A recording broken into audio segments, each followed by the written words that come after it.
और कुरान पाक ला करके जुनैद बगदादी के सामने रखा और कहा, जुनैद क्या ये मेरे नबी की तस्वीर नहीं है? आंखें देखना हो तो पढ़ो, मा ज़ागल बसर हुआ मा तगा, चेहरा देखना हो तो पढ़ो, वद्दुहा वल्लैलि इज़ा सजा, हाथ देखना हो तो पढ़ो, वमा रमैत इज़ रमैत वलाकिन्नल्लाह रमा, अगर कदम देखना हो तो पढ़ो, ला उक़सिमु बिहादल बलद व अंत हिल्लुम बिहादल बलद, अगर सीना देखना हो तो पढ़ो, अलम नशरह लक सदरक व वज़अना अन्का विज़रक, अगर इस नबी की गुफ्तार देखना हो पढ़ो, वमा यंतिकु अनिल हवा इन हुवा इल्ला वहयु यूहा, इस महबूब की अताएं देखना हो तो पढ़ो, इन्ना आतैना कल कौसर, नारे तकबीर। अगर पढ़ना है तो कंजुल ईमान से पढ़ा करो, जहां बरेली का इमाम ये भी बताएगा, कुरान पढ़ने वाला अपने नबी को ये नहीं कहेगा मेरा नबी मेरे जैसा था या उसका इल्म ऐसा था वैसा था, बल्कि बरेली का इमाम बताएगा कुरान पढ़ने वाला अपने नबी को यूं कहेगा, सरवर कहूं के मालिक मौला कहूं तुझे, बागे खलील का गुले ज़ैबा कहूं तुझे, तेरे तो वस्फ है तनाही से है बरी, हैरान हूं मेरे शाह मैं क्या क्या कहूं तुझे, लेकिन रज़ा ने खत्म सुखन इस पे कर दिया, खालिक का बंदा खल्क का आका कहूं। हमारा शिवा है पूरी दुनिया में कि सिर्फ और सिर्फ रसूल पाक की गुलाम कौम ऐसी है जो 1 मिनट में पूरा सन्नाटा तारी कर सकती है। किसी ने एक साहब से पूछा था, वेल ट्रेन्ड फौज जो होती है, चाहे वो अमेरिका की हो कि रशिया की हो कि जापान की हो, चाइना की हो, उनसे पूछा गया कि अगर 10,000 फौज को सफों में खड़ा करना हो और उनको रेडी करना हो तो आपको कितना टाइम लगेगा? किसी के बारे में कहा कि अमेरिकी फौज के लिए हमें 4 घंटे लग जाएंगे, हम तरतीब दे देंगे। रशियन फौज के लिए 3 घंटे लग जाएंगे, चाइनीज और एक्टिव हैं, 2 घंटे में अपनी सफें तरतीब कर लेंगे। उस मुसलमान दानिश्वर ने कहा, अल्लाह का करोड़ों एहसान है, 1 लाख से ज्यादा का मजमा होता है हरम काबा में भी और हरम रसूल में भी। इमाम सिर्फ 1 मिनट में कहता है सफ़े दुरुस्त कर लो, किसी को डंडा मारने की जरूरत नहीं, सबकी सफ़े खुद दुरुस्त होती है। ये कौम है जो अपनी सफ़े खुद दुरुस्त करती है। मस्जिदों में, जुमा में, ईदगाह में जाकर कोई लकड़ी लेकर नहीं फिरता कि अपनी अपनी सफ़ें दुरुस्त कर लो। हर एक को इतना शऊर है कि अपनी सफ़ें कैसे दुरुस्त की जाती है। जब आपको अल्लाह ताला ने ये नेमत अता की है, मस्जिदों में सफ़ें दुरुस्त कर सकते हैं 1 मिनट के अंदर, ईदगाह में 1 मिनट में हमारी सब दुरुस्त हो सकती है। ऐ नौजवानों, दुनिया को ये बताओ, सिर्फ मस्जिद और ईदगाह नहीं, दुनिया के हर मैदान में हम अपनी सफ़ें दुरुस्त कर सकते हैं। सुभान अल्लाह, हर मैदान में हमारी सब दुरुस्त हो सकती है। ये अल्लाह की तरफ से दी हुई बहुत बड़ी नेमत है। बस अब मजमा जो खामोश है और मुतवज्जे है, अब मेरी बात को आगे मैं बढ़ाता हूँ, तवज्जो से सुने। कुरानी उलूम के मुताल्लिक आपके सामने चंद बातें रखूंगा, इसलिए कि मुझे कहा गया बड़ा पढ़ा लिखा मजमा है और मुसलमान के लिए पढ़ा लिखा होना बहुत लाजिम है, इसलिए कि जिहालत इस्लाम का अपोजिट है। जिहालत इस्लाम का अपोजिट है। आपको एक बात मैं बताऊं, जब भी कहा जाता है दौरे इस्लाम, यानी हुजूर सल्लल्लाहु अलैहि वसल्लम की आमद के बाद के हालात को दौरे इस्लाम कहते हैं, उससे पहले वाले जमाने को दौरे जिहालत कहते हैं। जबकि इस्लाम का अपोजिट तो कुफ्र होना चाहिए, कुफ्र होना चाहिए। ये दौरे इस्लाम है और इससे पहले दौरे कुफ्र था। नहीं, दौरे इस्लाम से पहले वाले दौर को दौरे जिहालत कहते हैं, इसलिए कि बताना है इस्लाम और जिहालत दो अपोजिट चीजें हैं, दो अपोजिट चीजें हैं। जाहिल हो और मुसलमान हो उसे ज़ेब नहीं देता। जिस कौम पर आने वाली किताब हिदायत का पहला लफ्ज इक़रा से शुरू होता है, इक़रा बिस्मि रब्बिकल्लज़ी खलक़, कुरान का पहला लफ्ज जो आया है वो किस नाम से आया? पढ़ो अपने रब के नाम से, पढ़ो अपने रब के नाम से। और इल्म नहीं है तो कुछ नहीं है तुम्हारे पास। इमाम गजाली तो फरमाते अन्नासु कुल्लुहुम मौता इल्लल उलमा, ये सारे इंसान मुर्दा हैं, जिंदा अगर कोई है तो इल्म वाला है, इल्म वाला जिंदा है। और जिहालत की तारीकियों में भटकने वाले की मिसाल ऐसी ही है जैसे अंधेरी कोठरी में बैठा हुआ है, कहीं रोशनी का आने का इंतजाम नहीं, उसके सामने हलवा रखो कि गोबर रखो, दोनों बराबर है। जाहिल आदमी के लिए ऐसा ही है, कभी उसका हाथ इसमें पड़ेगा, कभी उसका हाथ इसमें पड़ेगा। जब नजर नहीं आ रहा है तो हलवा को गोबर समझकर खा लेगा और कभी गोबर को हलवा समझ के खा लेगा, गलाजत उसके लिए बराबर हो जाएगी। लेकिन इल्म को कहा गया अल इल्मु नूरुन, इल्म रोशनी है। जिसके पास इल्म आता है वो तमीज सीख जाता है, उसके पास अखलाक आ जाते हैं, वो हलाल और हराम के फर्क को समझने लगता है, बुरे और अच्छे के दरमियान फर्क मालूम होने लगता है। इसीलिए मेरे अजीजों, मुझे बड़ा गर्व है और फख्र है, हमारी ही खानकाह से आवाज आती है आधी रोटी खाएंगे और बच्चों को पढ़ाएंगे। बेशक, क्यों? बेशक। उस अजीम खानकाह से आवाज दी गई, क्यों? सिर्फ इसलिए नहीं कि तुम बड़े होकर के डॉक्टर बनोगे, इंजीनियर बनोगे। लोगों की नजर में अब बात यही रह गई है, पढ़ा इसलिए जाता है कि डॉक्टर बनना, इंजीनियर बनना है और कमाना है, बहुत कमाना है। इल्म जो है आज कमर्शियल बना लिया गया। इल्म इसलिए नहीं, इल्म इसलिए हासिल किया जाता है कि बंदा खुदा को पहचाने, बंदा अपनी हकीकत को पहचाने, जिंदगी गुजारने के उस्लूब उसे मालूम हो जाए। इल्म इसलिए सिखाया जाता है। बहुत सारे लोग सिर्फ नौकरी के लिए समझते हैं कि इल्म हासिल करना चाहिए, नौकरी के लिए नहीं, अपने अखलाक को बुलंद करने के लिए इल्म आना बहुत जरूरी है। मेरे अजीजों, कुरान अज़ीम वो हिदायत की किताब तुम्हारे पास आई, इस कौम के लिए अलमिया नहीं है तो और क्या है, जो किताब उलूम का जखीरा है।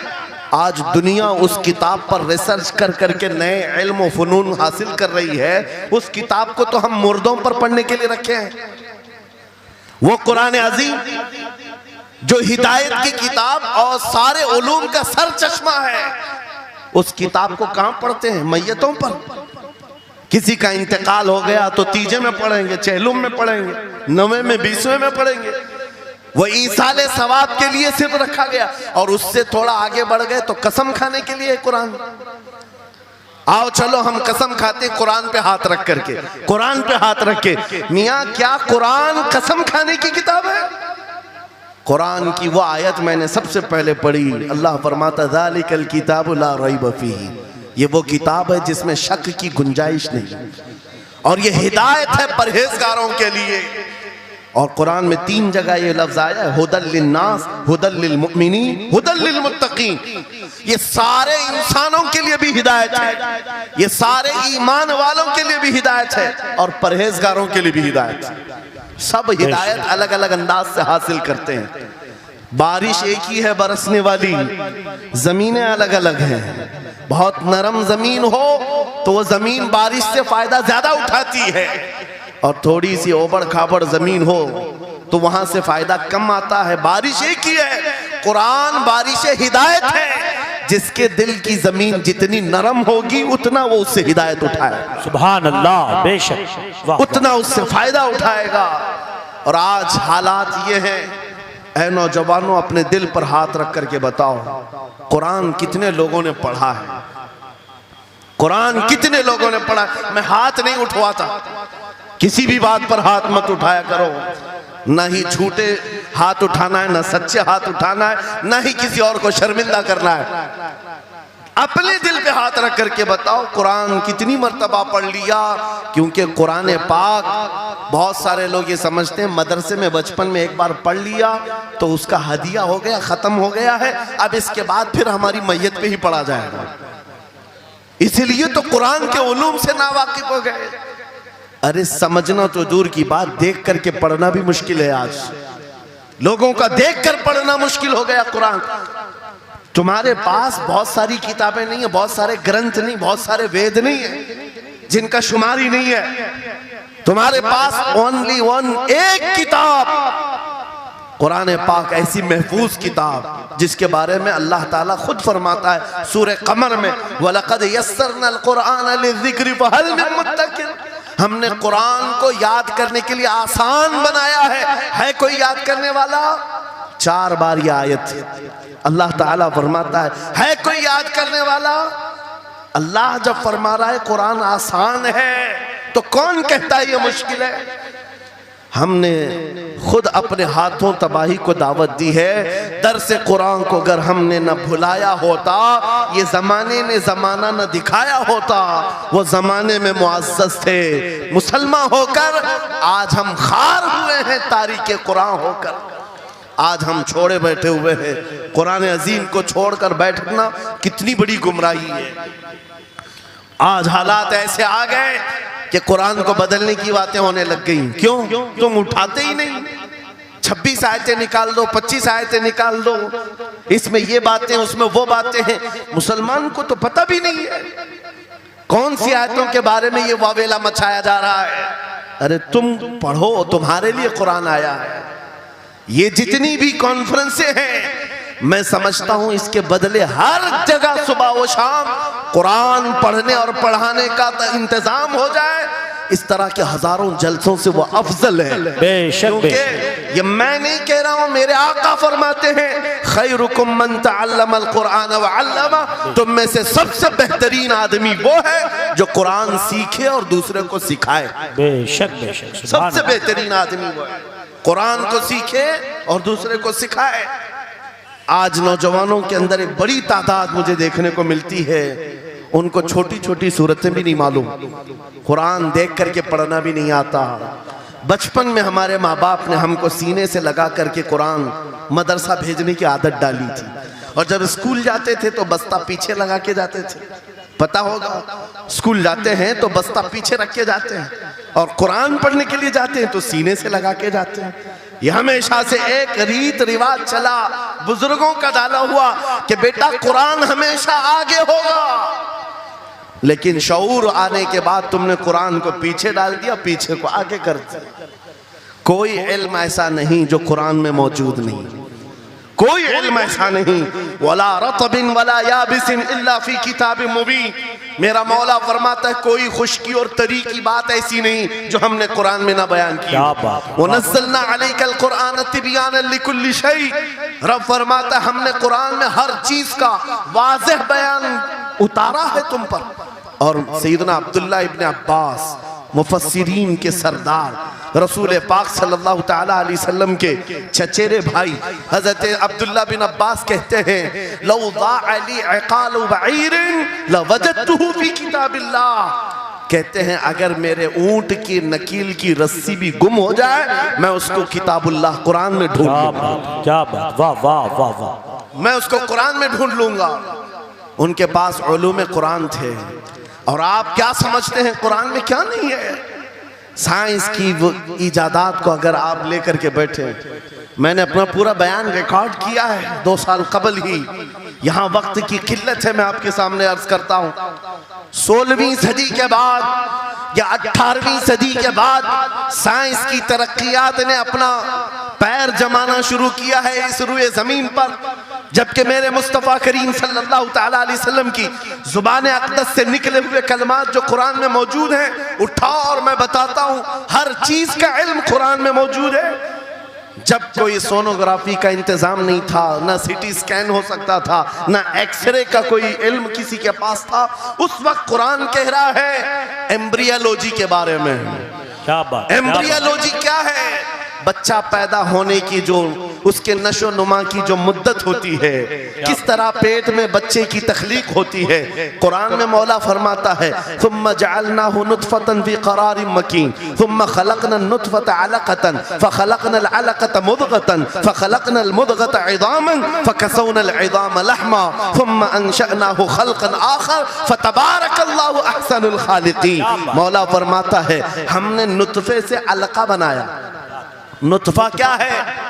स्पर्म का वो एक कतरा जो मर्द के जरिए से औरत के रहम में जाता है, उसके बच्चे की थैली में जाता है, एक नुतफा, एक बूंद, जिसको नुतफा कहा गया है। मौला फरमाता है हमने नुतफे से अलका बनाया। अलका किसको कहते हैं? साइंस में पढ़ने वाले अगर स्टूडेंट्स हो तो समझ जाएंगे। अगर कोई मेडिकल साइंस का कोई स्टूडेंट है तो उसे मालूम होना चाहिए एम्ब्रियोलॉजी में चिपचिपा हुआ च्युइंगम जो होता है उसको अलका कहते हैं अरबी में।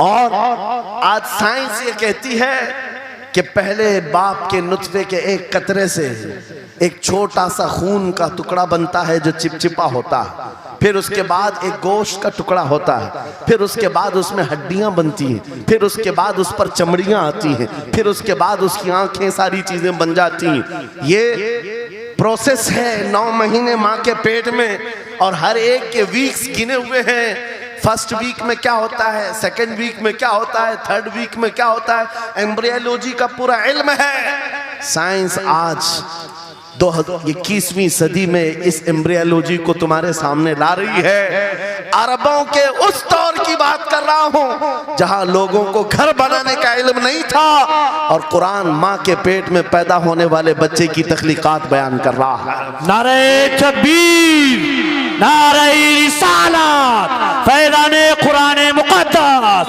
फैज़ाने शेखुल मशाइख, नारे तकबीर, नारे रिसालत। वाह वाह। मशहूर साइंसदान है फ्रैंक प्रेस नाम से, जिसने ये थ्योरी दुनिया को बताई कि अर्दियात, जमीन के अंदर जो वसात हो रही है, और उसके बाद उसने कहा था, फ्रैंक प्रेस नाम का अंग्रेज मौर्रिख और अंग्रेज साइंसदान ने कहता है जमीन जो है पानी के ऊपर है, और ऐसे ही पानी के ऊपर कोई चादर बिछा दी जाए तो कभी चादर इधर हो सकती, कभी उधर हो सकती है। इस चादर को मजबूत रखने के लिए इस पर पहाड़ों का होना बहुत जरूरी है। ये 19वीं सदी में फ्रैंक प्रेस कह रहा है, और मेरा मौला कुरान में फरमाता है, अल्लाह ताला फरमाता है, वल जिबाल औतादा, हमने पहाड़ों को मेख बना करके जमीन पर गाड़ा। क्या बात, वाह वाह, बेशक बेशक। ये जमीन को हिलने नहीं देते पहाड़। अरदियात का इल्म, एस्ट्रोनॉमी के बारे में, एस्ट्रोलॉजी के बारे में कुरान में मौजूद उलूम आप पढ़ो। जूलॉजी के बारे में, जानवरों के उलूम के बारे में कुरान में पढ़ो। रब ताला परिंदों के उन अशकाल के बारे में बयान फरमा रहा है, ये झुंड के झुंड जाते हैं, जमात की जमात होती हैं। चूंटियों के बारे में पूरी सूरह मौजूद है, इनके खाना तकसीम करने का तरीका क्या है, इनके एक दूसरे को पुकारने का तरीका क्या है, इनमें जब एक चूंटी मर जाती है तो उसको दफनाने का तरीका क्या है। ये कौन बयान कर रहा है? ये कुरान बयान कर रहा है, कुरान पाक बयान कर रहा है। जब तरक्कियात इस कदर आगे आ गई कि मशीनों के सहारे से आज जर्रे को देखा जाता है, परखा जाता है, और फिर दुनिया को बताया जाता है ये हमारी तहकीक है, और कुरान उस जमाने में बयान कर रहा है। मेरे अजीजों, एक बात बताता हूँ, 18वें पारे में सूरह नूर में एक आयत आई है, उस आयत के बारे में मैं बताता हूँ बाद में। लेकिन 18वीं सदी में एक साइंसदान जो अमेरिका की सफर पर था, उसने अटलांटिक ओशियन में एक जगह ऐसी देखी जहां पर इतना अंधेरा है कि हाथ निकालो तो भी नजर नहीं आए, सूरज की रोशनी भी नहीं पड़ती। वापस आकर के उसने कहा मैंने एक ऐसी जगह दरियाफ्त की है जहां सूरज की रोशनी ही नहीं पड़ती और अपनी आंखों को कुछ नजर नहीं आता। अगर हाथ निकाल करके देखो, समंदर के बीचों बीच अटलांटिक ओशियन, ये कोई तालाब का नाम नहीं है। ये लंबा सफर तय करके कोई एक जगह को ढूंढ लिया एक साइंसदान, और आकर के दुनिया को बता रहा है मैंने एक ऐसी जगह मालूम की जहां पर खूब अंधेरा होता है, हाथ भी नजर नहीं आता। जब वो आकर के बताता है, एक आलिम रब्बानी ने कुरान की आयत पढ़ी, मौला कुरान में फरमाता है, इज़ा अखरज यदहु लम यकद यराहा व मन लम यजअलिल्लाहु लहु नूरन फमा लहु मिन नूर। कुरान में अल्लाह फरमाता है, ज़ुलुमातुम बअदुहा फौक़ बअद, एक जगह हमने ऐसी बनाई है जहां अंधेरियों पर अंधेरियां हैं, जहां हाथ भी निकालोगे तो हाथ नजर नहीं आएगा। कुरान में 1400 साल पहले ये जब बात आई, उस साइंसदान को बताया गया, ये तो अल्लाह ने कुरान में बयान किया है। अब और ताज्जुब की बात क्या है, सुनो।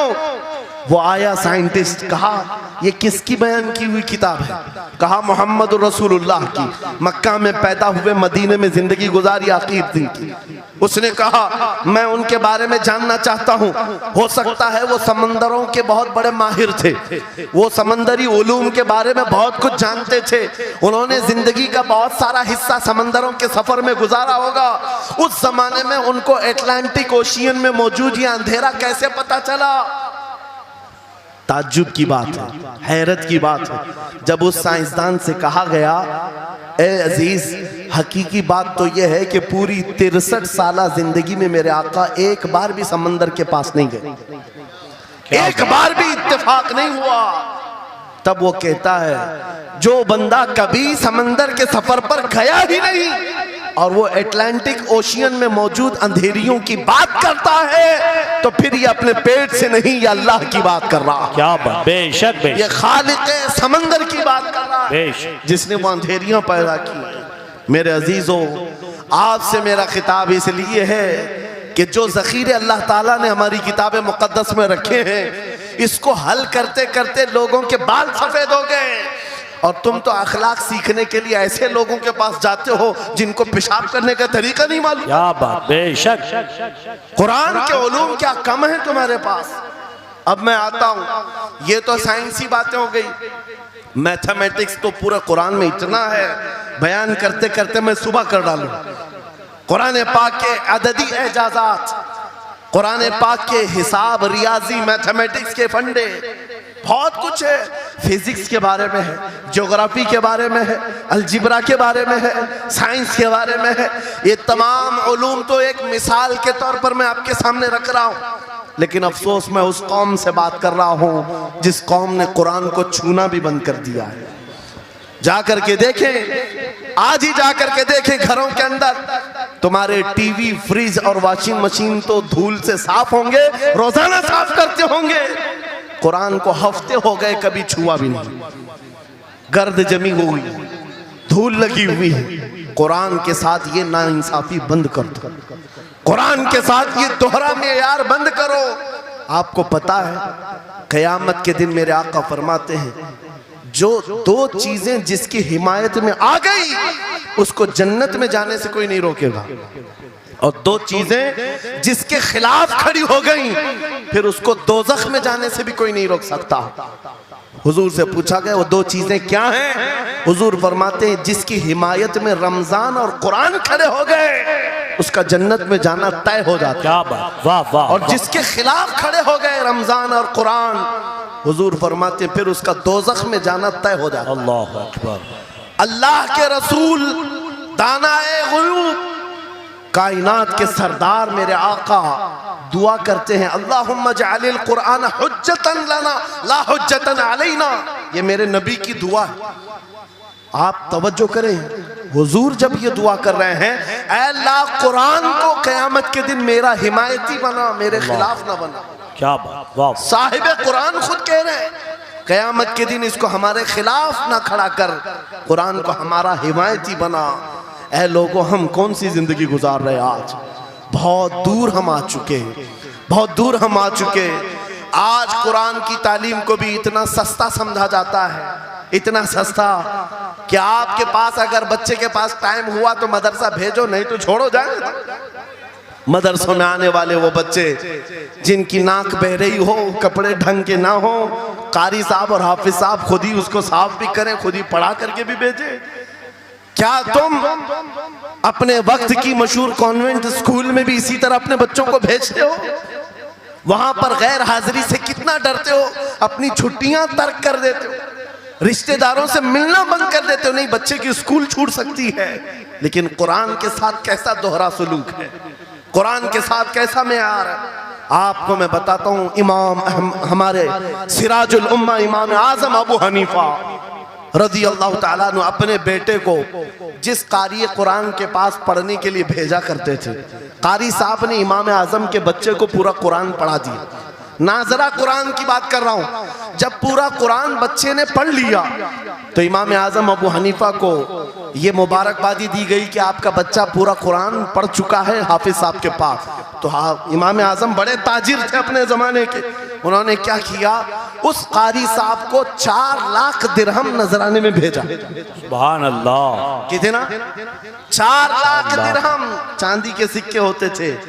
इमाम आजम अबू हनीफा ने जैसे ही कारी साहब के पास जो कुरान पढ़ाए थे ये नजराना भेजा, उनके पास ये नजराना पहुंचा, 4 लाख तो छोड़ो, आज के ज़माने में 4000 भी किसी को देता नहीं। हाफिज कुरान अगर किसी बच्चे को पढ़ाया है, और मैं मांग भी नहीं रहा हूं कौम से, इमाम आजम की बात बता रहा हूं। जब नजराना कारी साहब को पहुंचा, उन्होंने देखा 4 लाख दिरहम मेरे पास आए, इतनी बड़ी रकम, बच्चे को खाली कुरान ही पढ़ाया था। दौड़े दौड़े वापस इमाम आजम अबू हनीफा के दौलत कदे पर आ गए। घर पर आए, कहा हुजूर आपसे मैं ये पूछना चाहता हूँ कि गलती से तो ये रकम मेरे पास नहीं आ गई, ये किस लिए दी गई है? कहा कि ये तो आपने कुरान बच्चे को पढ़ाया, मैंने हदियतन भेजा है। कहा हुजूर सिर्फ नाजरा कुरान ही तो पढ़ाया, इतनी बड़ी रकम? इमाम आजम अबू हनीफा ने कहा कारी साहब आज चले जाओ, और अपने बेटे को बुलाया, इधर आ बेटा, कल से इस हाफिज के पास पढ़ने के लिए तू हरगिज नहीं जाएगा, कल से इसके पास तू इल्म हासिल करने नहीं जाएगा। बच्चे ने पूछा हुजूर क्या हो गया? कहा जो बंदा मेरे 4 लाख दिरहम को कुरान से बड़ा समझता है, मैं उसके पास अपने बेटे को नहीं पढ़ा सकता। मैंने तो कुरान का एक हर्फ की कीमत नहीं अदा की, उसने कुरान के ऊपर मेरी रकम को समझ लिया। आज हमने कुरान को कहां समझ लिया है? वो इमाम आजम अबू हनीफा फरमाते हैं जो कुरान से ज्यादा माल को अहमियत देता है उसके पास बच्चों को पढ़ाओ भी मत, ना पढ़ाओ। अजीजा ने गिरामी वक़ार, हमारा ये दोहरा सलूक, हमारा ये दोहरा मेयार कुरान के साथ जो हमारी नाइंसाफी है, हमें अखलाकी पस्ती में लाकर खड़ा कर चुकी है, अखलाकी पस्ती में लाकर खड़ा कर चुकी है। अरे हम देख रहे हैं आयरा गैरा नत्तू खेरा हमें सिखाने आ रहा है, बढ़ाने आ रहा है कि तुम्हें डेवलपमेंट के बहुत सारी चीजें बताई जाती हैं कि तुम्हारी पर्सनालिटी डेवलपमेंट क्या होती है। अलीगढ़ वाले तो नौजवान बहुत सारे जो स्टूडेंट्स हैं जानते होंगे, बीए कर लिया, एमए कर लिया, बीकॉम कर लिया या कुछ भी कर लिया, डिग्री हासिल कर लिया। बड़ी बड़ी कंपनियां आज पूछती हैं कि इसके पास पर्सनालिटी डेवलपमेंट है या नहीं। ये क्या है पर्सनालिटी डेवलपमेंट? कुछ बड़े बड़े शहरों के नौजवान हमारे पास आए थे, कहा हम कोर्स कर रहे हैं। कहा मैंने पूछा इसमें होता क्या है? कहा इसमें सिखाया जाता है बैठना कैसा है, लोगों से मिलना कैसे है, खाने के लिए बैठे तो चम्मच कहाँ रखना है, बर्तन कहाँ रखना है, लोगों से हैंडशेक कैसे करना है, ये सारी चीजें सिखाई जाती हैं। मैं नौजवानों से पूछा कि अच्छा कितने महीने का? कहीं 6 महीने का, कहीं साल भर का। कहा अफसोस है उस कौम पर जिसका रसूल आया था ये कहते हुए बुइस्तु लिउतम्मिम मकारिमल अखलाक, मैं सबसे बुलंद अखलाक सिखाने के लिए दुनिया में आया हूँ। उस रसूल की उम्मत आज ऐसे लोगों के पास अखलाक सीखने जा रही है जिसको हलाल और हराम की तमीज नहीं, जिसको खड़े होकर पेशाब करने में फख्र लगता हो, उसके पास तो ये अखलाक सीखने जा रहे हैं, पर्सनैलिटी डेवलपमेंट सीखने जा रहे हैं। आओ मैं तुम्हें बताता हूं कुरानी अखलाक क्या है। मौला करीम ने अपने हबीब को जो बयान किया है, सूरे लुकमान उठाओ, बाप अपने बेटे को नसीहत क्या क्या करता है, अगर 3 आयतें भी पढ़ लो तुम्हारी जिंदगी सुधर जाएगी। लुकमान हकीम अपने बेटे से कहते हैं या बुनय्या अक़िमिस सलात वअमुर बिल मारूफ वन्हा अनिल मुनकर वस्बिर अला मा असाबक, ऐ बेटा नमाज पढ़ा कर, बुराइयों से बचा कर, अच्छाइयों की बात कर, जो मुसीबत आए उस पर सब्र कर। ये सिर्फ जुमले नहीं है, ये जुमले नहीं है। लुकमान हकीम ने अपने बेटे को जो डराया था, कुरान कहता है या बुनय्या इन्नहा इन तकु मिस्काल हब्बतिन मिन खरदलिन फतकुन फी सखरतिन औ फी समाई औ फिल अर्दि याति बिहा अल्लाह। आज हर बाप को चाहिए कि ये नसीहत अपने बेटे को करे। क्या बात, हर बाप अपने बच्चे को ये बात बताए, सुनो क्या लुकमान कहते हैं, बेटा बुराई अगर तूने कर लिया, ये मत समझना कि मैं रात के अंधेरे में छुप कर लिया।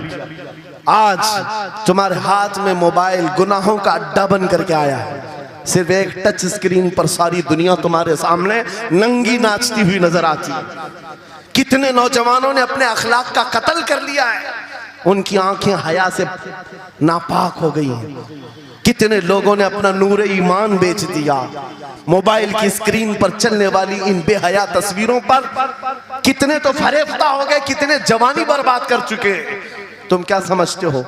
मेरे अजीजों, एक जवान ने मुझे बताया था, रात के वक्त मैं तन्हा मोबाइल लेकर बैठा था, अचानक पर्दा हिला तो डर लगा, जल्दी से स्क्रीन ऑफ किया, बैठा। मुझे लगा माँ आई होगी, बाप आया हो, कोई आया होगा, लेकिन कोई नहीं। पर्दा हिला, एक बिल्ली आई थी, इससे भी डर लग गया। मैंने कहा पर्दे के हिलने से इतना डर है कि कोई आ जाए, तेरा ईमान कहां गया? वो मौला कहता है यअलमु खाइनतल अयुनि वमा तुख्फी सुदूर, वो रब तुम्हारे दिलों में गुजरने वाले हालात को भी देख रहा है, बेशक तुम्हारी आंखों की खयानत को भी वो देख रहा है। जब तुम्हारा यकीन ही खत्म हो गया तो क्या करोगे? इसीलिए अरबी का मशहूर मकौला है, इज़ा लम तस्तही फफ़अल मा शिअत वस्ना मा शिअत। जब तुम्हारे अंदर से हया निकल जाए तो जो चाहे करो, जो चाहे कर लो। आज लुकमान हकीम की वो बात मैं पेश कर रहा था, आयत मुकम्मल करता हूँ। बाप अपने बेटे से कहता है, अगर बुराई कर लिया तूने, अगर बेहयाई हो गई, ये मत समझ के बहुत छुप करके किया। आज से 4000 साल पहले लुकमान हकीम कह रहे हैं अपने बेटे से, अगर बुराई तो आसमानों में जाकर करेगा, या पहाड़ के अंदर घुस कर करे, या जमीन के अंदर जाकर करे, कहीं पर भी कर ले।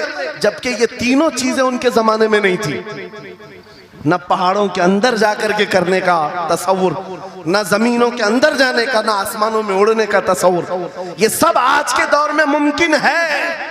और लुकमान हकीम कहते हैं, अगर तू इन सब जगहों पर जाकर कहीं पर भी करेगा, याती बिहल्लाह, अल्लाह वो तेरे सामने लेके आएगा।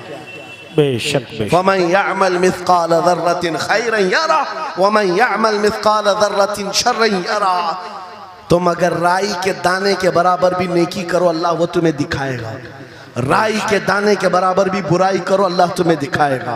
अखलाक सीखने के लिए दूसरी जगह जाते हो, अगर ये फार्मूला किसी को याद हो जाए, मैं कहता हूं सारे सीसीटीवी कैमरे बंद हो जाए, इस बंदे को कोई बहका नहीं सकता, जिसके दिल में सिर्फ इतना ख्याल है कि मेरा मौला मुझे देख रहा है, बेशक बेशक मेरा रब मुझे देख रहा है। उसकी निगरानी के लिए किसी कैमरे की जरूरत नहीं, किसी सीसीटीवी की जरूरत नहीं। अजीजा ने गिरामी वक़ार, बच्चों के दिलों में अखलाक बाद में आएंगे, अल्लाह का खौफ उनके दिल में डालो। अल्लाह देख रहा है, एक दिन तुम्हें हाजिर होना है, सब लाया जाएगा, सब लाया जाएगा। जो कुछ किया था, जो कुछ कहा था, सब लाया जाएगा। लुकमान हकीम ने अपने बेटे को अखलाक सिखाया। क्या सिखाया? वक़्सिद फी मशीका वग़्दुद मिन सौतिका इन अनकरल अस्वाति लसौतुल हमीर। चलना हो तो मियाना अंदाज में चलो, ऐसे नहीं कि अकड़ कर चलना है या झुक कर चलना है। एतदाल के साथ चलो और आवाज को नरम रखा करो। बेशक कुरान कहता है सबसे बुरी आवाज गधे की आवाज है। लोग आज चिल्लाते हैं, एक दूसरे को ठट्टे मारते रहते हैं। ये महफिलों के आदाब भी नहीं, ना ही तुम्हारे अखलाक हैं। इसीलिए शेख सादी ने फरमाया है, तामर्द सुखन न गुफ्ता बाशद ऐबो हुनरश न हुफ्ता बाशद। जब तक आदमी बात नहीं करता, उसकी अच्छाइयां भी मालूम नहीं होती, उसकी बुराइयां भी नहीं मालूम होती। बेशक जब बात करता है तो पता चल जाता है इसके अखलाक कैसे है। बात करता है तो समझ में आ जाता है कौन सी कैटेगरी का है। इसलिए अपनी जुबान को ऐसी रखो कि दुनिया तुम्हें आला नस्ल का समझ सके।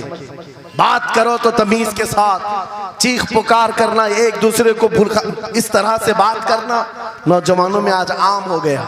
कुरान कहता है अपनी आवाजों को पस्त करो। एक और बात रब फरमाता है, वला तुसइर खद्दक लिन्नास, लोगों को से मुंह मोड़ करके बात मत करना। सामने तुम्हारे कोई खड़ा है और तुम इधर घूम करके बात कर रहे हो।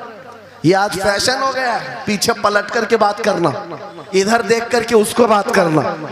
लोग ये समझते हैं फैशन है। मेरा मौला फरमा रहा है ये अखलाक से गिरी हुई हालत है। जब बात करो तो आमने सामने, लोगों से मुंह टेढ़ा करके बात ना करना।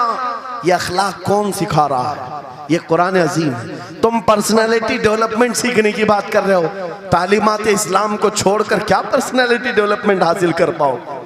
तुम्हारे पास सब कुछ है लेकिन सीखना नहीं चाहते। आज तक नौजवानों में से मुझे कोई मिला नहीं इस तरह से कि लोग आते हैं, मुफ्ती साहब बीवी को 2 तलाक दे दिया, 3 तलाक दे दिया, अब क्या करना है, इद्दत कैसे गुजारना है? या ज्यादा से ज्यादा दारुल इफ्ता में आते हैं, मुफ्तियान इकराम होंगे, झगड़े के मसाइल लेकर के आते हैं, बाप मर गए, इसको कितना मिलना है, इसको कितना मिलना है। अरे जिंदगी गुजर गई, कभी आ करके ये क्यों नहीं पूछा मेरे घर में मंगनी हो रही है, शादी हो रही, ये बताएं मेरे मुस्तफा ने कैसे शादी की? क्या बात है, क्या बात, बेशक ये क्यों नहीं पूछा? मैं बीमार हो गया हूं, मुझे बताएं रसूलुल्लाह ने बीमारी के आलम में क्या कहने का हुक्म दिया?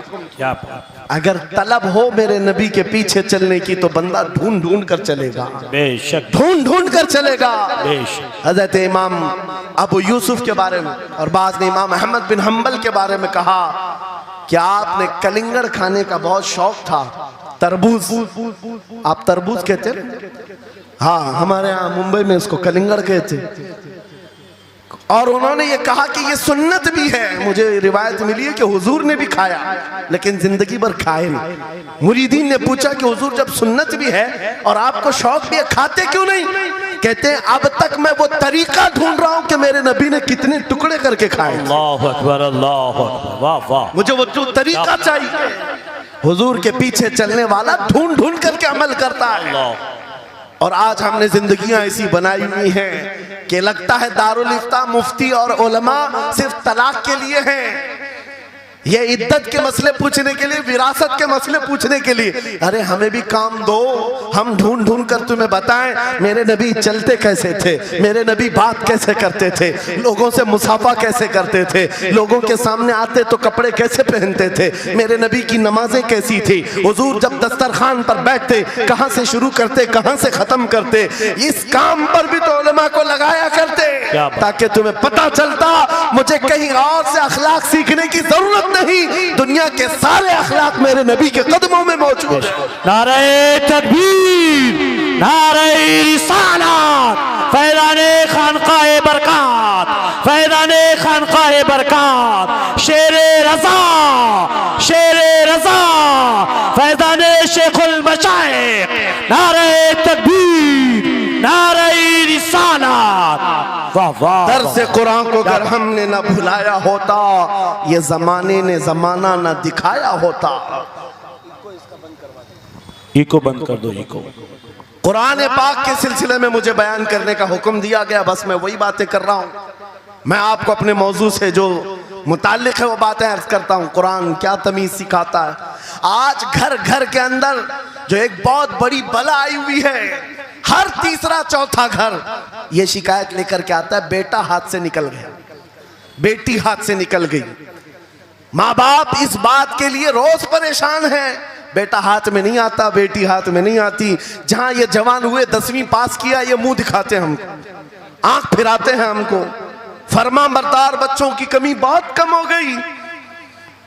गलती इन बच्चों की नहीं, उन माँ बाप की भी है। तुमने इनकी तरबियत तो खिलौनों से की है। इनकी तरबियत में तो तुम चाहते थे कि हर संडे इनको पिकनिक पर ले जाएं, बच्चा खुश हो जाएगा, इनको घुमाएंगे फिराएंगे, जो बच्चा मांगेगा सब ला कर देंगे। अरे ये 14 साल का नहीं हुआ, हाथ में मोबाइल भी पकड़ा दिया, सब कुछ कर दिया बच्चे के लिए। और अब बाप ये सोचता है ये 16 साल का हो जाए तो मेरी बात मानना चाहिए। एक बात याद रखो, जमीन में अदरक बो करके गन्ना आने की उम्मीद मत रखना। बेशक बेशक, जो बोते हो वही फसल आती है। मेरे नबी ने फरमाया अल्लिमु औलादकुम सलासा खिसालिन हुब्ब नबीकुम व हुब्ब अहली बैतिही व तिलावतल कुरानिल करीम। मेरे आका की हदीस है, हुजूर फरमाते हैं अपनी औलाद को सबसे पहले 3 बातें सिखाओ, 3 बातें सिखाओ। क्या है? नंबर 1 अपने नबी की मोहब्बत सिखाओ। बेशक, सुभान अल्लाह। क्या होगा इससे? तुम जिस बात के लिए आज परेशान हो ना, 16 साल के बाद मेरा बच्चा मेरा फरमाबरदार बने, याद रखो तुम अगर इस बच्चे को नबी की मोहब्बत डालो, 16 साल नहीं तुम्हारा बेटा 60 साल का होगा, तब भी सर झुकाकर तुम्हारे साथ खड़ा रहे। क्या बात, बेशक बेशक। तुम उसके दिल में अल्लाह रसूल की मोहब्बत डालो, अल्लाह तुम्हारी मोहब्बत उसके दिल में डाले। बेशक बेशक, ये रिटर्न दिया जाता है। नंबर 1 अपने नबी की मोहब्बत, नंबर 2 रसूल पाक के अहले बैत की मोहब्बत। मेरे आका फरमाते हैं बच्चों को सिखाओ। तीसरी चीज कुरान की तिलावत। ये 3 चीजें सिखाओ सबसे पहले बच्चों को। लेकिन इन 3 चीजों से तो हम बच्चों को छोड़ ही चुके। सबसे पहली चीज जो सिखानी थी वो अपने नबी की मोहब्बत। अजीजा ने गिरामी वखार, आज घर घर के अंदर ये जो मुसीबतें आई हैं, माँ बाप की नहीं सुनता। माँ बाप अगर जवान लोग अभी शादी कर रहे हैं तो अभी से तय कर लो, बच्चा होगा, ये ख्वाब नहीं देखेंगे पहले इसको क्या बनाना है। तुम अगर अल्लाह उसके रसूल की मोहब्बत डालने की ख्वाब लेकर उस बच्चे की तरबियत करो, इंशाअल्लाह वो डॉक्टर भी बनेगा, इंजीनियर भी बनेगा, प्रोफेसर भी बनेगा, लेकिन साथ में आशिक रसूल भी बने। सुभान अल्लाह, सुभान। और जहां ये दौलत लेकर के खड़ा होगा, इश्क़ रसूल की दौलत लेकर खड़ा होगा, और प्रोफेसर भी हो जाए, डॉक्टर भी हो जाए, कुछ भी हो जाए। देखो मशाइख़ मारहरा जिनके वालिदैन ने उनकी तरबियत की, उनको दुनियावी उलूम का माहिर तो बनाया है, लेकिन आज तक आपने देखा कॉलेज में पढ़ाने वाला प्रोफेसर लाखों मुरीदीन की दस्तगीरी भी कर रहा हो और उनकी शरीयत और तरीकत को बयान भी कर रहा हो। बेशक। नारे तकबीर, नारे रिसालत, फैज़ाने हसनुल उलमा, फैज़ाने हसनुल उलमा, तालीम कॉन्फ्रेंस के लिए, वाह वाह वाह, तालीमात इस्लाम के लिए ये घराना आइडियल है। मैं मुबालगा आराई नहीं कर रहा हूं, मुबालगा आराई नहीं कर रहा हूं। जहां पर एक बेटे को बाप ने वक्त का एक बड़ा प्रोफेसर बनाया तुम्हारे इसी शहर का, दूसरा बेटा अगर इनकम टैक्स का चीफ बन चुका हो, क्या बात, तीसरा अगर पुलिस की डिपार्टमेंट में डीआईजी या बड़े ओहदे पर पहुंचा हो, लेकिन हमने हर एक को देखा, चाहे ये दुनिया के किसी मकाम पर जाएं, जब ये अपने असलाफ की बारगाह में आते हैं तो सर झुकाए हुए शरीयत के तरीकत के संगम नजर आते। क्या बात, बेशक बेशक। क्यों? इसलिए कि इनकी तरबियत सिर्फ और सिर्फ ट्यूशन के बहाने नहीं छोड़ दी गई थी, क्या कहने, लोगों की गोद में डालकर। जैसे आज लोगों को लगता है बच्चे को पढ़ाने के लिए महंगी स्कूल दे दो, अच्छी से अच्छी स्कूल, और बच्चा आए तो शाम में ट्यूशन के लिए किसी टीचर या प्रोफेसर को दे दो। बच्चा तुम्हारी गोद में आया ही नहीं, संडे संडे तो बाप से बच्चे की मुलाकात होती है, और वो भी पिकनिक के नाम पे होती है। क्या कहने, ये हालात जब बच्चों के साथ तरबियत के होंगे तो ये बच्चे जिनसे तरबियत हासिल की है उनके नक्शे कदम पर चलेंगे। लेकिन तुम अगर शरीयत का ट्रांसफर चाहते हो, स्कूल भी पढ़ाओ, ट्यूशन भी पढ़ाओ, लेकिन इश्क़ रसूल की दौलत अपने सीने से इनके सीने में डालो। बिल्कुल, बेशक बेशक। अजीज़ान गिरामी, मेरा मौला फरमाता है, वक़ज़ा रब्बुका अल्ला तअबुदू इल्ला इय्याहु व बिल वालिदैनि इहसाना। माँ बाप के साथ भलाई का हुक्म मेरा मौला फरमाता है। रब ने तुम्हारे फैसला किया है अल्लाह के सिवा किसी की इबादत ना करो, वालिदैन के साथ अच्छा सलूक करो। और कैसा सलूक? वला तकुल्लहुमा उफ़्फ़िन वला तनहरहुमा, उनको उफ तक ना कहो, उनको झिड़क कर बात ना करो। नौजवानों याद रखो, जिस दिन तुमने अपनी माँ या अपने बाप को उल्टा जवाब देना शुरू किया, उस दिन से तुम पर रिज्क के दरवाजे बंद हो जाते हैं, बरकत के दरवाजे बंद हो जाते हैं। और ये तो बड़ी बात है, हजरत मौलाना रोम फरमाते हैं, माँ या बाप बच्चे को बात करने में जिस दिन डरने लग जाए, पता नहीं मेरा बेटा क्या समझेगा बोलूं, जिस दिन वो तुमसे बात करने में डरने लग जाए, समझ लो दुनिया का सबसे बुरा दिन तुम्हारा शुरू हो चुका है। अल्लाहु अकबर, शुरू हो चुका है। होना तो ये चाहिए कि तुम्हारी जवानी नहीं, तुम्हारी उम्र बीतने को आ गई, अगर माँ बाप को अल्लाह ने सलामत रखा, चाहे वो बूढ़े बिस्तर मर्ज पर हो, उस वक्त भी अदब के बाजू फैलाए हुए हो, अदब के बाजू। आपको पता है सहाबा इकराम बैठे, मेरे आका सल्लल्लाहु अलैहि वसल्लम, एक खातून आई, रसूल खड़े हो गए, अपनी चादर बिछाया, उस खातून को बिठाया। सहाबा कहते हैं हमने एक खातून को, आई हुई खातून को इतना अदब करते हुए रसूलुल्लाह को पहली बार देख रहे थे। वो खातून आई, बैठी, मुस्कुराई, बातें की और चली गई। सहाबा ने पूछा या रसूल अल्लाह, इस खातून का अदब क्या है? मेरे आका फरमाते हैं ये मेरी दाई, मेरी दूध पिलाने वाली माँ हलीमा सादिया, क्या बात, वाह वाह। पैदा हुए नहीं, दूध पिलाई हुई माँ का यह अदब मेरे नबी ने सिखाया। ये अखलाक कुरान के हैं मेरे अजीजों, कुरान के हैं।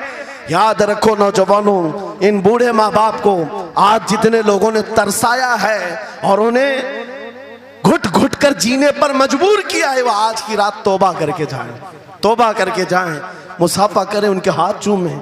ये तुमसे क्या तमन्ना रखते हैं? बस इतनी कि तुम अपने पैरों पे खड़े हो जाओ, ढंग का कमाना सीख जाओ। नौजवान को इनका डांटना बुरा लगने लगता है, माँ बार बार चिल्लाती है, बाप बार बार डांटता है, घर छोड़कर भाग गया। फिर उसके बाद याद रखो अल्लाह ताला ऐसे जूतों पर तुम्हें डाल देता है जो तुम्हारी हैसियत के भी नहीं होते, कमतर लोग तुम्हें हाँकते रहते हैं। इससे बेहतर है हमें पैदा की हुई माँ, हमें दूध पिलाई हुई माँ अगर डांटती है, कोसती है, मारती है, ये नेमत है।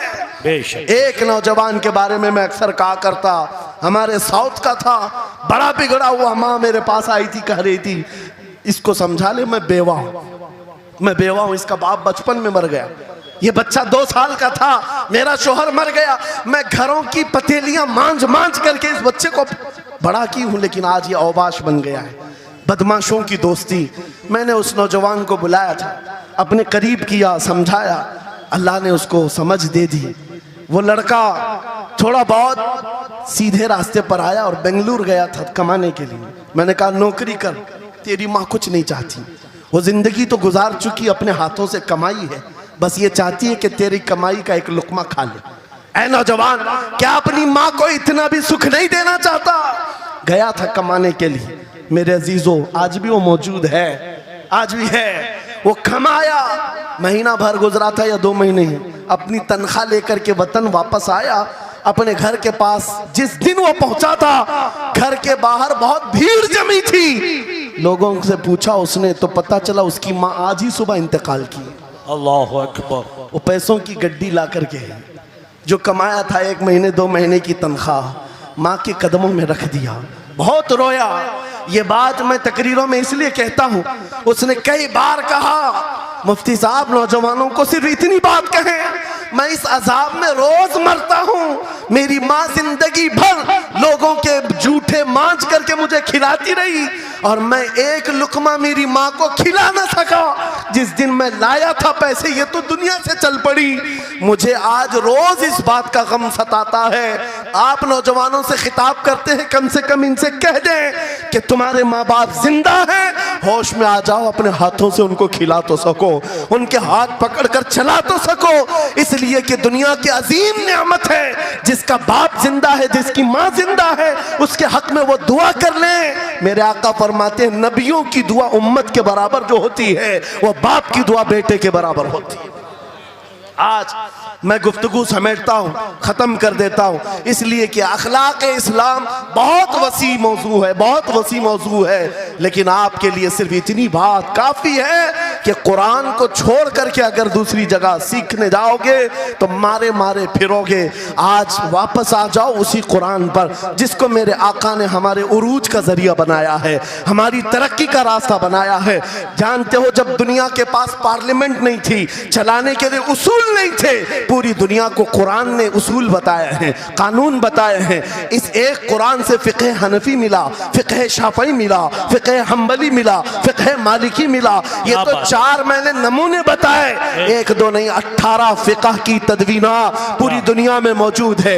इस कुरान पर लिखी जाने वाली तफसीरों की तादाद पूरी दुनिया की किताबों से सबसे ज्यादा है। 700 तफसीरों के नाम मेरे पास मौजूद है, हर तरह से अलग अलग तफसीर की गई है। दुनिया की मुख्तलिफ जुबानों में इसके तर्जुमे किए गए। वो एक कुरान ऐसा है जो आज भी बबांगे दुहल पूरी दुनिया को चैलेंज कर रहा है। अगर तुम अल्लाह की बात को झूठा मानते हो, कुरान की तरह एक आयत ला करके बता दो, एक सूरत ला करके बना दो। आज दुनिया तरक्की बहुत कर चुकी होगी, टेक्नोलॉजी पर ये पाबंदे सलासिल कर चुकी और चांद पर कमंदे डाल चुकी, सूरज की शुआओं को कैद करके करंट बना दिया हो, सयाल मादे से दुनिया ने केमिकल बना दिया, सब बना दिया। लेकिन एक बात तय है, पूरे इंसान मिल जाएं, पूरे जिन्नात मिल जाएं, मेरा मौला फरमाता फिर भी वो कुरान के मिसल नहीं ला सकते। बेशक बेशक, कुरान के मिसल नहीं ला सकते। ये मौजज़ा तुम्हारे पास है, ये मौजज़ा तुम्हारे पास है। दुनिया के पास ये दौलत नहीं। उठो वगरना हश्र न होगा फिर कभी, दौड़ो के जमाना चाल अपनी चल गया। मेरे अजीजों, आखिरी बात, ये सारे उलूम तो कुरान में हैं, अखलाक भी कुरान में है, तिजारत के उसूल भी हैं, शादीशुदा जिंदगी के उसूल भी हैं, माँ बाप के साथ हुस्न सलूक भी है, बच्चों की तरबियत भी है, पड़ोसियों से मामलात भी हैं, उस्ताद और शागिर्द के हुकूक भी बयान किए गए हैं। ये सारे फील्ड अपनी जगह पर, लेकिन कुरान कुरान का जो गाजा है, कुरान की जो रूह है, कुरान का जो खालिस शहद है, वो क्या है? कुरान पढ़ने वाले को सबसे बड़ी दौलत अगर कोई मिलती है तो अपने नबी से बेइंतहा इश्क करने की दौलत मिलती है। आगाज से आखिर तक कुरान है नाते मुस्तफा, महबूब के बयान का कैसा अनोखा ढंग है। जुनैद बगदादी के जमाने में एक आर्टिस्ट आया था, एक मुसव्विर, लोगों की मुंह बोली तस्वीर खींचता था।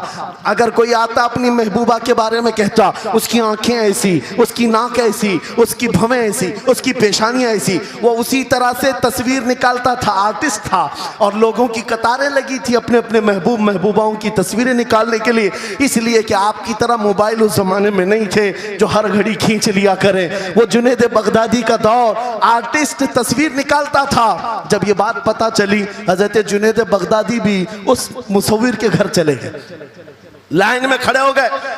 जब आपका नंबर आया तो उस मुसव्विर ने पूछा, मौलाना आपका क्या काम है? वक्त के सैयद ताइफा का, मैंने सुना है तू लोगों के महबूबाओं की तस्वीरें खूबहू खींच कर देता है, मैं चाहता हूं मेरे भी महबूब की तस्वीर खींचो। वाह वाह। तो उसने कहा बताओ, कलम लिया बैठा, बताइए आपके महबूब का हुलिया क्या है? जुनैद बगदादी कहने लगे, मेरा महबूब कायनात का सबसे हसीन चेहरा रखने वाला, जिसकी भवें ऐसी थी, जिसके गाल ऐसे थे, जिसकी पेशानी ऐसी थी, जिसके हाथ ऐसे, जिसके पैर ऐसे। उस मुसव्विर ने पूछा बताओ नाम क्या है? जुनैद बगदादी ने कहा मुहम्मदुर रसूलुल्लाह। उस मुसव्विर ने कहा रुको जरा, ये तस्वीर तो ऑलरेडी मेरे पास बनी बनाई रखी है। जुनैद बगदादी ने कहा ये कैसे? लोगों की ऑर्डर पर तू तस्वीर बनाता है, मेरे महबूब की तस्वीर पहले से कैसे रखी है? उस मुसव्विर ने कहा बात दरअसल ये है, आप जिससे मोहब्बत करते मैं भी उससे मोहब्बत करता हूँ, हम दोनों का महबूब एक है, इसलिए तस्वीर पहले से बनी रखी है। जुनैद बगदादी ने कहा अच्छा लाओ तो जरा हमारे महबूब की तस्वीर देख तो ले। वो मुसव्विर अंदर गया और कुरान पाक ला करके जुनैद बगदादी के सामने रखा और कहा जुनैद क्या ये मेरे नबी की तस्वीर नहीं है? आंखें देखना हो तो पढ़ो, मा ज़ागल बसर व मा तगा, चेहरा देखना हो तो पढ़ो, वद्दुहा वल्लैलि इज़ा सजा, हाथ देखना हो तो पढ़ो, व मा रमैत इज़ रमैत वलाकिन्नल्लाह रमा, अगर कदम देखना हो तो पढ़ो, ला उक़सिमु बिहादल बलद व अंत हिल्लुम बिहादल बलद, अगर सीना देखना हो तो पढ़ो, अलम नशरह लका सदरक व वज़अना अन्का विज़रक, अगर इस नबी की गुफ्तार देखना हो पढ़ो, वमा यंतिकु अनिल हवा इन हुवा इल्ला वहयु यूहा, इस महबूब की अताएं देखना हो तो पढ़ो, इन्ना आतैना कल कौसर। बाबा नारे तकबीर, नारे रिसालत, फैज़ाने कुरान मुक़द्दस, फैज़ाने कुरान मुक़द्दस, फैज़ाने खानक़ाह इमारत, आगाज से आखिर तक कुरान है नाते मुस्तफा, महबूब के बयान का कैसा अनोखा ढंग है। ये तालीमात इस्लाम कॉन्फ्रेंस से कुरान की तालीमात से ये बात मुझे कहना जरूरी था। कुरान सिर्फ अखलाक की तालीम नहीं, सिर्फ मुआशियात की तालीम नहीं, बल्कि कुरान इश्क रसूल की तालीम देता है और हुब्बे रसूल सिखाता है। इसलिए हम उसी हुब्बे रसूल के साथ इस जलसे का इख्तिताम करते हैं। उस कुरान की तालीम ऐरे गैरे से भी नहीं हासिल करना, बुझे हुए दिल से भी नहीं लेना, अंधे लोगों से भी मत पढ़ना जो कुरान तो पढ़ा देंगे कुल हु अल्लाहु अहद, लेकिन बाद में ये नहीं बताएंगे किस पर उतरा था। कुरान अगर पढ़ना है तो कंजुल ईमान से पढ़ा करो, जहां बरेली का इमाम ये भी बताएगा कुरान पढ़ने वाला अपने नबी को ये नहीं कहेगा मेरा नबी मेरे जैसा था या उसका इल्म ऐसा था वैसा था, बल्कि बरेली का इमाम बताएगा कुरान पढ़ने वाला अपने नबी को यूं कहेगा सरवर कहूं के मालिक मौला कहूं तुझे, बागे खलील का गुले ज़ैबा कहूं तुझे, तेरे तो वस्फ़ है तनाही से है बरी, हैरान हूं मेरे शाह मैं क्या क्या कहूं तुझे, लेकिन रज़ा ने खत्म सुखन इस पे कर दिया, खालिक का बंदा खल्क का आका कहूं। वाह वाह वाह वाह,